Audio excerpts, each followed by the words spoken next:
नमस्कार। आज हम एक महत्वपूर्ण और संवेदनशील विषय पर बात कर रहे हैं। भारत में महिलाओं की औसत ऊंचाई अन्य देशों की तुलना में कम क्यों है? ये सिर्फ एक आंकड़ा नहीं, बल्कि कई वैज्ञानिक और सामाजिक पहलुओं का संगम है। भारत एक विविधतापूर्ण देश जहां संस्कृति और जीवन शैली हर कोने में बदलती है, लेकिन एक पैटर्न जो सामने आता है वो है महिलाओं की औसत ऊंचाई। आइए इस डॉक्यूमेंट्री में हम इसके मूल कारणों की खोज करते हैं। हाल के सर्वेक्षणों के अनुसार भारत में महिलाओं की औसत ऊंचाई वैश्विक मानकों से कम पाई गई है। ये अंतर केवल कुछ इंच का नहीं है, बल्कि ये देश के स्वास्थ्य और पोषण मानकों की ओर इशारा करता है। पर ये अंतर क्यों है? क्या ये सिर्फ आनुवंशिकी जेनेटिक्स का मामला है, या इसके पीछे हमारी जीवन शैली, सामाजिक दबाव और पोषण संबंधी कमियां भी जिम्मेदार हैं?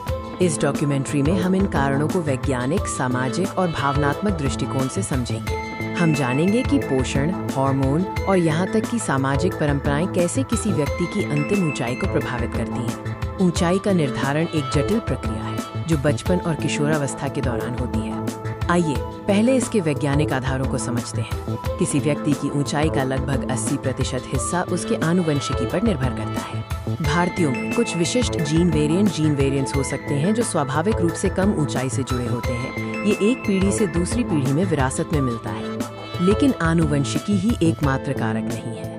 वृद्धि प्लेटों, ग्रोथ प्लेट्स पर विशेष ध्यान देने की आवश्यकता है, जो हड्डियों के सिरे पर होते हैं और जहां बचपन में विकास होता है। इस प्रक्रिया के लिए सही पोषण आवश्यक है। ऊंचाई के निर्धारण में पोषण दूसरा सबसे महत्वपूर्ण कारक है। विकास के वर्षों में शरीर को सही निर्माण सामग्री की आवश्यकता होती है। भारत के कई हिस्सों में, खासकर आर्थिक रूप से कमजोर समुदायों में, बचपन और किशोरावस्था के दौरान पोषण की कमी एक आम समस्या है। अपर्याप्त आहार से विकास रुक सकता है। कैलोरी, प्रोटीन और सूक्ष्म पोषक तत्व जैसे कैल्शियम, विटामिन डी और जिंक का सही संतुलन न केवल हड्डियों के घनत्व, बोन डेंसिटी के लिए, बल्कि ऊंचाई के लिए भी अत्यंत महत्वपूर्ण है। इन पोषक तत्वों की कमी सीधे कद को प्रभावित करती है।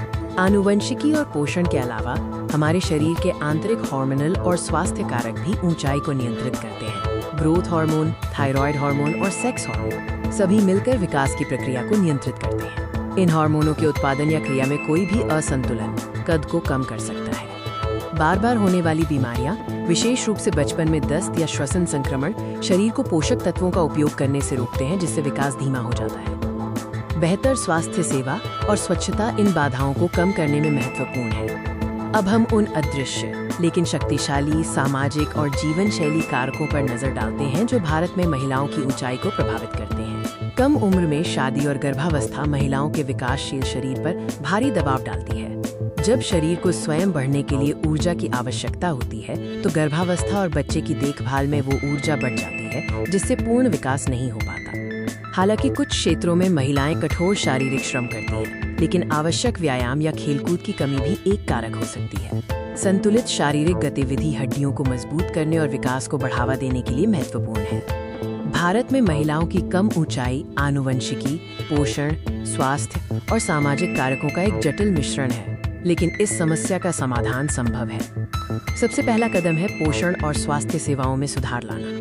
गर्भवती महिलाओं और बच्चों के लिए पूरक पोषण कार्यक्रम और सार्वभौमिक स्वास्थ्य पहुंच सुनिश्चित करना अनिवार्य है। हमें बेटी बचाओ बेटी पढ़ाओ की तरह ही बेटी को सही पोषण दो पर भी ध्यान केंद्रित करना होगा। जागरूकता, शिक्षा और सामाजिक परिवर्तन ही बेहतर भविष्य की कुंजी है। हमें हर लड़की को उसके पूर्ण शारीरिक और बौद्धिक विकास का अवसर देना होगा।